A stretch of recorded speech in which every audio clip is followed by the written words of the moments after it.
everybody, welcome back to Squad Talks over coffee, typically, is what we do. Yep.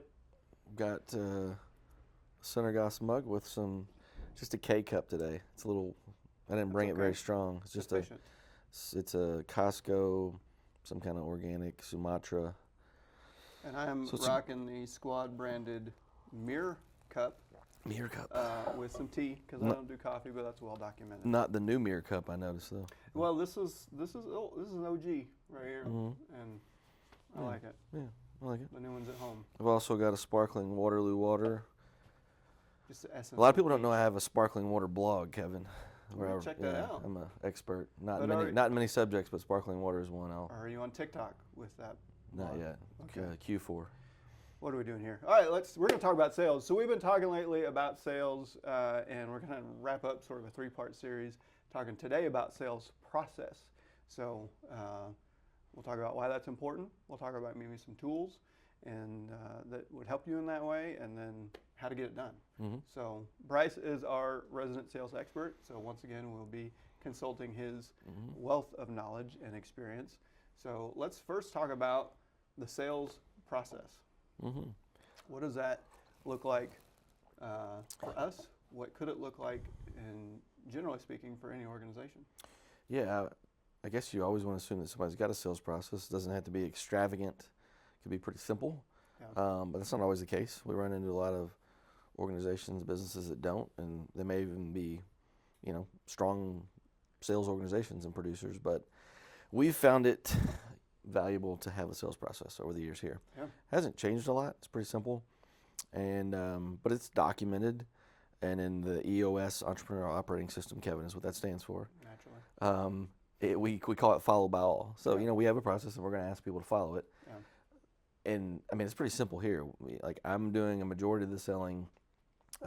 Wayne, my business partner, is doing some. Kara, in her role, VP of Client Success, is doing some. Kevin throws a little sales energy in every once in a while.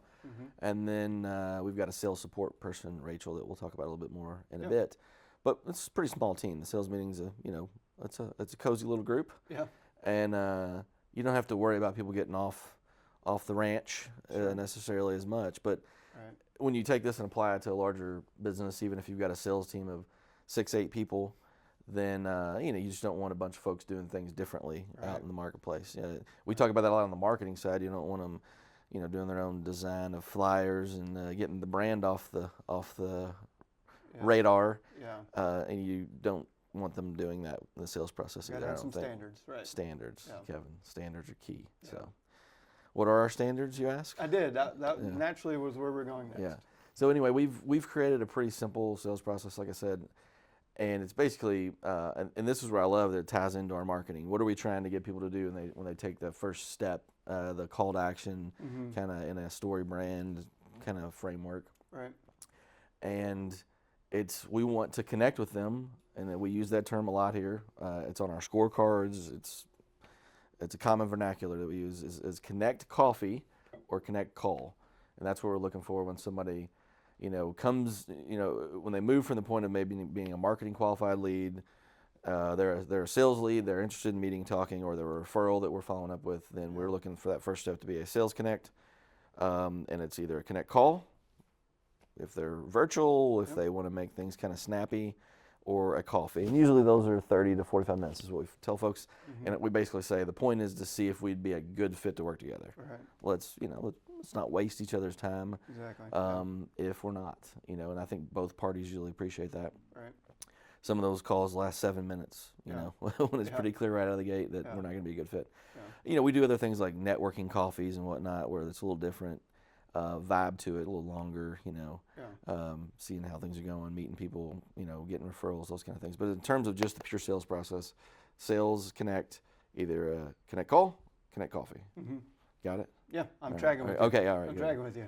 Good deal. So the next step in our process is usually discovery. Yeah. And we're flexible, so if somebody takes that connect call sometimes and for efficiency, they need to move it further, then it might morph into a little bit of a discovery call as well. Yeah.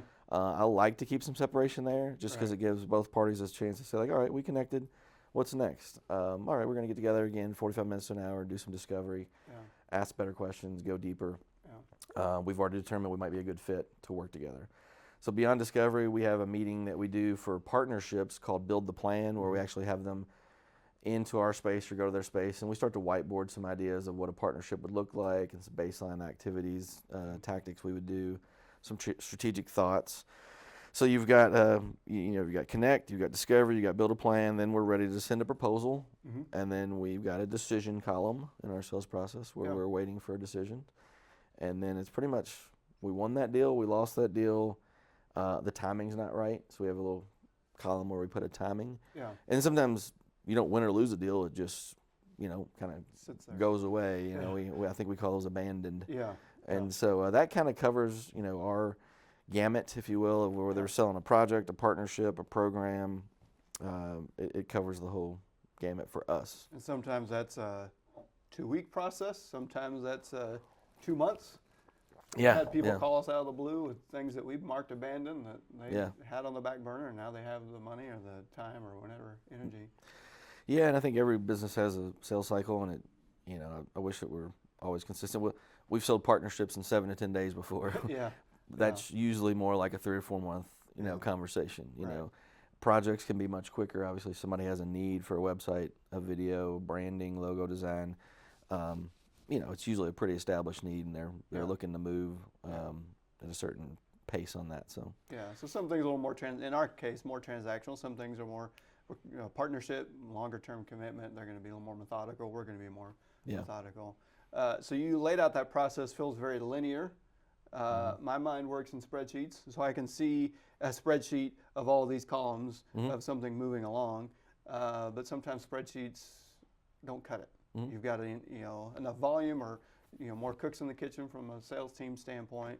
So what does that look like for an organization wanting to take the next step? Yeah, and I never knock a spreadsheet when we come in to meet with them. There's some very successful organizations that we've worked with who are still rolling with spreadsheets in their sales department. They don't have a CRM. They don't have if they're working with us, they're probably moving towards some of those decisions, marketing automation tools and whatnot. But you can get it done with a spreadsheet. If you're looking to get beyond that, then what we've done is we've put our eggs in the HubSpot basket. In terms of what we use for our business, what we sell to some clients, we also sell other tools and support some other tools, and we'll talk about those.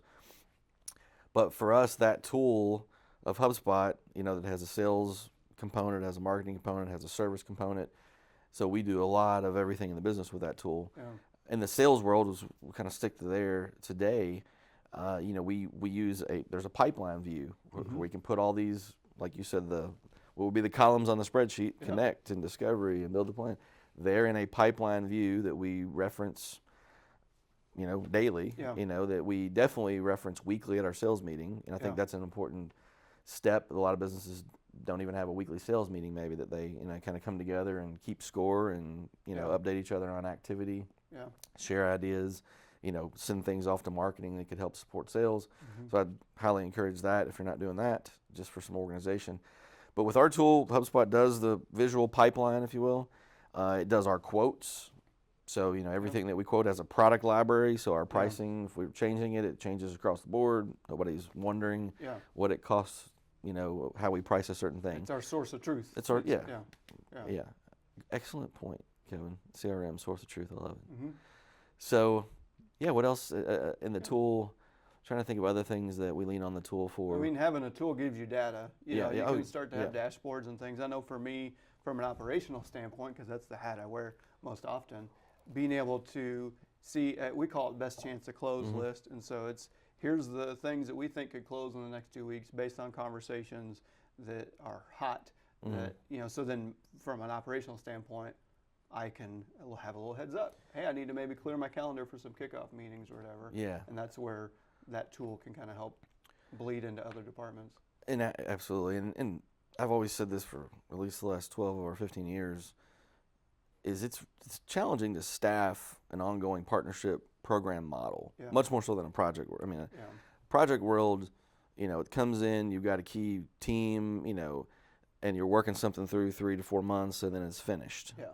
In the partnership program world, we're married to these folks, which I love. Yeah. Then we're working with them day in, day out, month in, month out, year in, year out. Yeah. And it's just a little more challenging to staff that and to know when we can place something with a key, kind of leader in the business.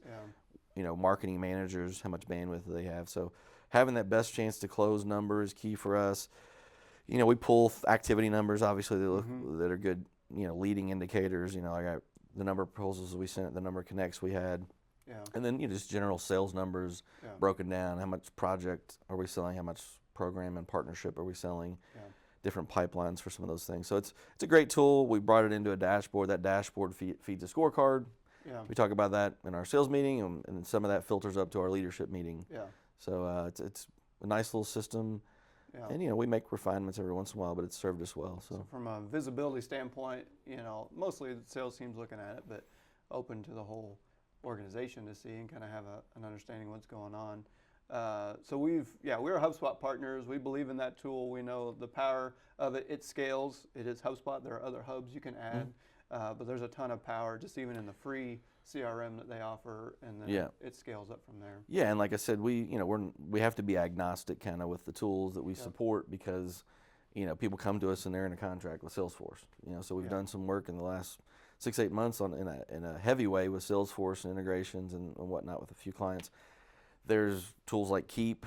There's even tools that we've used before, like Pipedrive. There's tools you can mix and match together. There's an interesting little tool that we're doing a lot of research on right now called Go High Level that we're excited about, that may be a really good fit for small businesses. Yeah. I mean, when I'm talking small, very bootstrap kind of, entry level tool. Yeah. Still has a lot of cool features, but stay tuned. We're going to be talking more about that tool coming up. Yeah.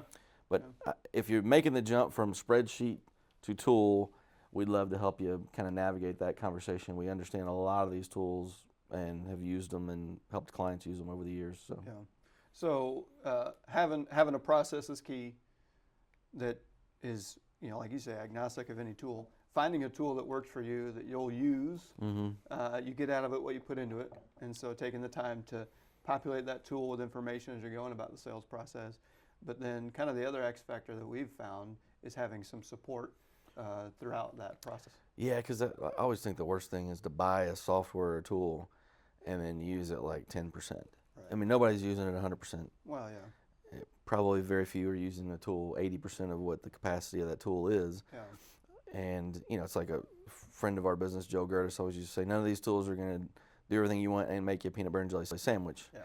So you can't have unrealistic expectations about it. But to come in and buy something and only use 10-20% of the functionality, to me feels like a waste of money. Would offend our faithful steward core value, I think. Yeah. And so as we bring clients into this world, we can help with some initial training and onboarding and architecture of a sales process. But we're not, by any means experts in that area. So we've got some connections. If you're a client getting into that and you don't have a sales leader, you need a fractional sales leader. We've got some folks that we trust that could come in and do that. But in terms of like helping you implement the tool and get your team on it and set things up, we're pretty competent in that area because we have somebody in that role here, kind of a sales support role here. Other folks might call it a CRM administrator or sales administrator. But it's becoming a role that we see more and more these days. Yeah. I mean, it's, sales is key. People may back off of, advertising spends and marketing spends, but, people are keeping the gas pedal down on sales. They have to. Oh, yeah. And so supporting that is key. And if you're going to invest in a tool and have a team, then I think a role that helps be the glue and keep that moving is key. So I'll kind of talk about how our role works with Rachel here. Yeah. So Rachel does scheduling of appointments a lot of times. If she sees a lead come in, excuse me, I'm going to go to the Waterloo here, getting a little choked up, Kevin. Yeah. Peach, just the essence. It's just a touch. She keeps the process moving. We have a lead come in, she's Johnny on the spot, reaching out to them to schedule a connect call or coffee. Yep. And then she's monitoring, kind of email conversations on deals that we have open, where they're at. Yeah, she's looking at that best chance to close list. She keeps the pipeline updated, helps facilitate the sales meeting, scorecards, dashboards, and then honestly, probably the biggest factor is the data in the CRM. She is entering people's information as they come into our world. A Right. new lead, a networking event. Yeah. She makes sure they're in there, they're attached to the right company. And, it's on a tee. So when people go to figure out who they're talking to and contacting, she's got that context Yeah. and that information in there. So Yeah. So typically, someone in a sales role, they're a little more relational. Their minds don't always think so much about, they don't think in spreadsheets.